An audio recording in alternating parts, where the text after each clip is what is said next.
reformasi itu adalah pepesan kosong. Semuanya euforia. Kita mengira bahwa reformasi itu kita akan selamat dari otoriternya Pak Harto. Tapi ternyata mereka sudah siap menghancurkan Undang-Undang Dasar 45 menjadi Undang-Undang 2002. Inilah cikal bakal kita menerima mereka dengan 100%.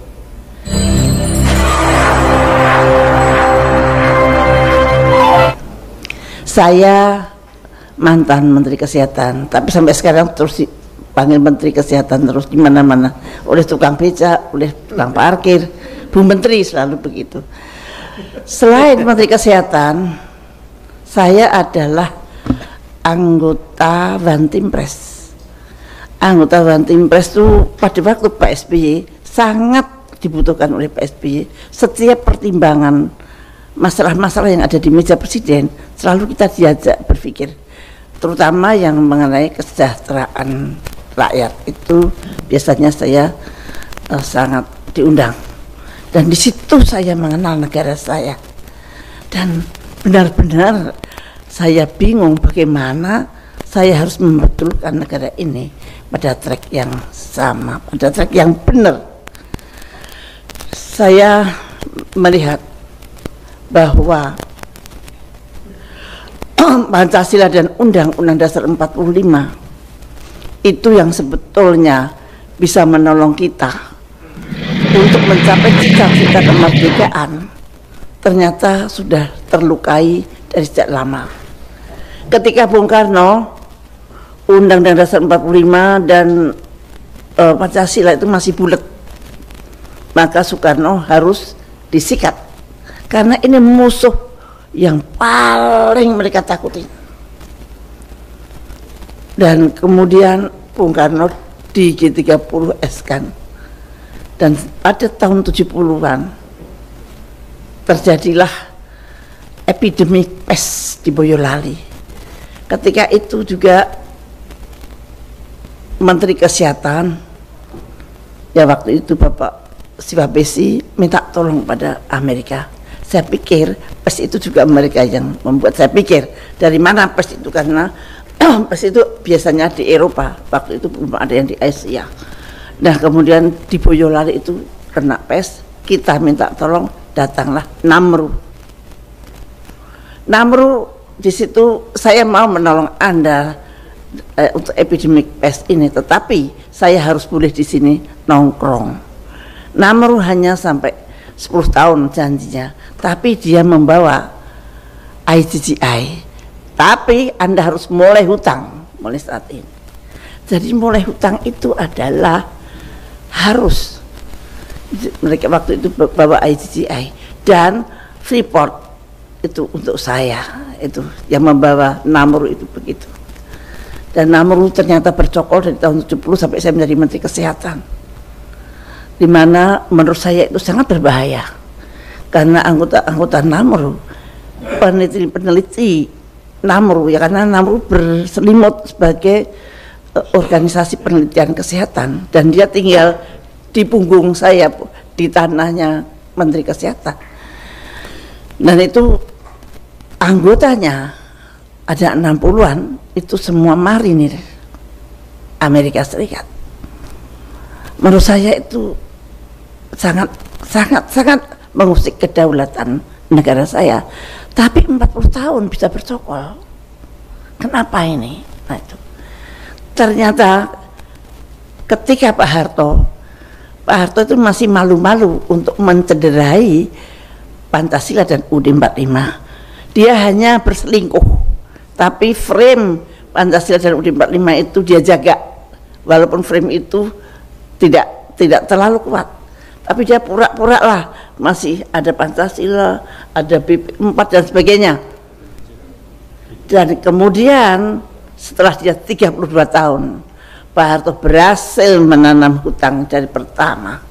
Kemudian Pak Harto berhasil melumpuhkan TNI. TNI yang tadinya bedilnya menuju ke musuh negara, mereka dilumpuhkan. Lebih baik you menjadi bupati dan menjadi gubernur daripada angkat senjata menuju ke luar negeri. Nah, disitulah Sabta Marga mulai luntur, ABRI mulai goyah, dan setelah 32 tahun, betul-betul setelah lemah, ketika lemah itulah maka mereka finishing touch, bagaimana menghapuskan Pancasila dan Undang-Undang Dasar 45 itu.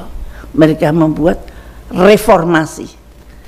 Reformasi itu adalah pepesan kosong, semuanya euforia. Kita mengira bahwa reformasi itu kita akan selamat dari otoriternya Pak Harto, tapi ternyata mereka sudah siap menghancurkan Undang-Undang Dasar 45 menjadi Undang-Undang 2002. Inilah cikal bakal kita menerima mereka dengan 100%. Kita mengantar ke rezim oligarki. Tanpa Undang-Undang 2002 kita tidak akan bisa ke sana. Jadi saya sebagai Menteri Kesehatan, yang saya dari kecil dididik ayah saya seorang kiai, tapi beliau sangat mengagumi pemikiran Bung Karno untuk kemerdekaan, maka saya dididik oleh ayah saya. Saya selalu disuruh mendengarkan pidato Bung Karno, disuruh meresumekan, dan kemudian diajak diskusi. Sampai saya apal pidato-pidato Bung Karno itu, dan itu menjadi darah daging saya.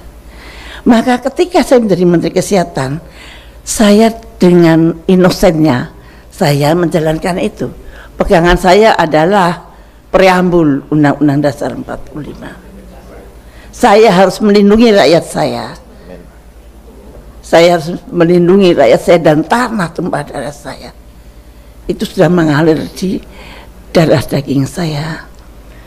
Tetapi apa yang saya hadapi? Yang saya hadapi, saya selalu melawan arus. Why? Dan saya baru tahu, ternyata yang melawan arus itu yang salah adalah saya. Yang menghambat saya untuk melindungi rakyat saya, untuk berbakti pada rakyat saya, justru mereka punya undang-undang yang sah, yaitu di Undang-Undang 2002. Nah, inilah yang buntutnya sampai sekarang ini. Saya selama menjadi Menteri Kesehatan, apapun saya lawan. Saya menurunkan harga obat sampai 70%, saya dibantai oleh DPR. Loh, saya bekerja untuk rakyat, bukan untuk siapa-siapa. Bayangkan saja bapak-bapak dan ibu-ibu, barangkali Anda tidak membayangkan bahwa WHO itu memerintahkan pemerintah tidak boleh punya rumah sakit. Saya nangis, bagaimana kalau pemerintah tidak punya rumah sakit. Saya matur ke Pak SBY, Pak SBY, Anda itu seorang presiden yang dipimpin, yang dipilih oleh rakyat, yang pertama kali adalah Pak SBY. Kemudian Anda nggak punya rumah sakit untuk rakyat. Apa kata rakyat, Pak? Loh, kok bisa begitu, Bu? Iya, saya kedatangan cukong yang diantarkan oleh elit yang sangat saya hormati. Mereka akan membeli rumah sakit pemerintah semua. Dan kemudian saya selamatkan itu dengan BLU. BLU itu saya yang membuat untuk melawan arus itu. Alhamdulillah sampai sekarang. Dan ternyata WHO itu mempunyai program itu. Tidak hanya di Indonesia, di mana-mana. Karena pada suatu saat Menteri Kesehatan Thailand minta tolong pada saya. Madam, saya minta tolong.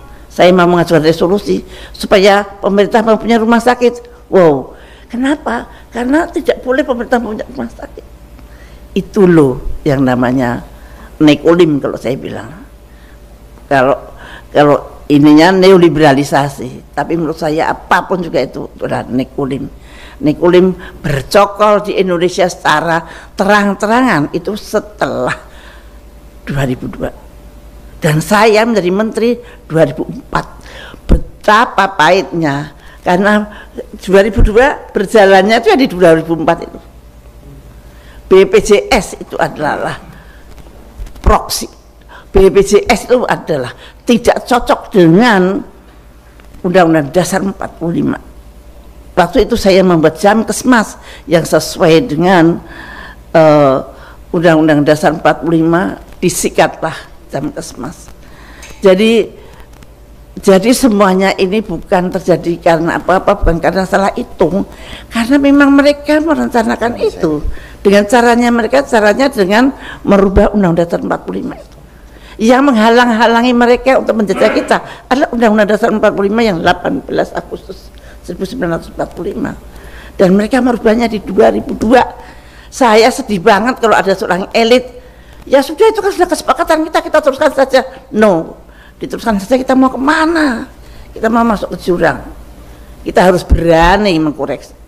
Kalau kita tidak berani mengkoreksi, tidak akan pernah ada keadilan sosial, tidak akan pernah ada kedaulatan rakyat, siapapun presidennya yang akan jadi presiden. Ya, itu nomor satu, kita harus membetulkan undang-undang ini. Undang-Undang Dasar 2002 inilah yang menjadi dasar mereka membuat ketidakadilan sosial, mereka membuat rakyat tidak berdaulat, mereka membuat segalanya. Apalagi sekarang ditambah bahwa kesehatan menjadi proksi utama. Sekarang bukan ekonomi, Pak, sekarang kesehatan. Kesehatan itu menjadi suatu alat yang sangat mudah untuk menundukkan bangsa-bangsa di dunia ini.